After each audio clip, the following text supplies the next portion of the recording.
There are troubling new allegations tonight about that deadly port explosion in Beirut. Sources have told the Guardian newspaper that prior to the blast, dozens of bags of fireworks were being stored in the same warehouse as that stockpile of ammonium nitrate, which acts as an accelerant in a fire. In video from the day of the blast, you can see white flashes, what appear to be fireworks, going off before the massive explosion.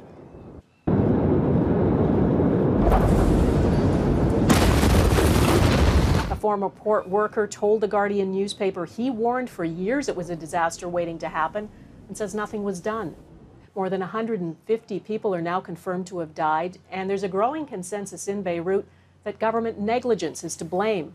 Lebanon's president says the cause is still unknown, and as Crystal Gamansing reports, he's hinting, without providing any evidence, of something more nefarious than negligence.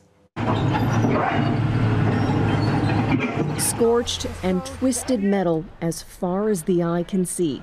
This is what international search crews are facing. Questions about the cause of the devastation and destruction taking a new turn. The Lebanese president is now adding the possibility of a missile or bomb, asking France for satellite help to determine if there were warplanes in the air at the time.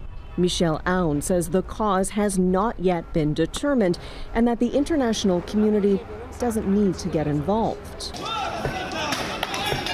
Emotions are raw in Beirut. There have been small but violent clashes between citizens and government security forces.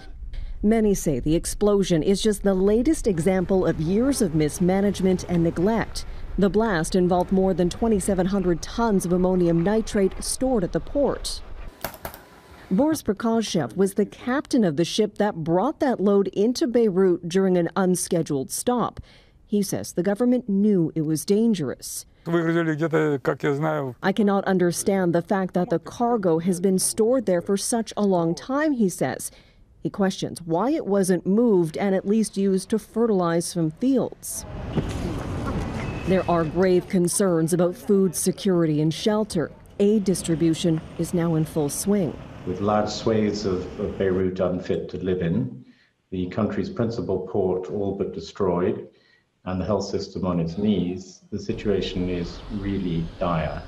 It is so dire that even support agencies such as the World Food Program and UNICEF are having to salvage supplies and take stock of what's needed. International search crews are at the site combing through the debris, with time running out to find any survivors.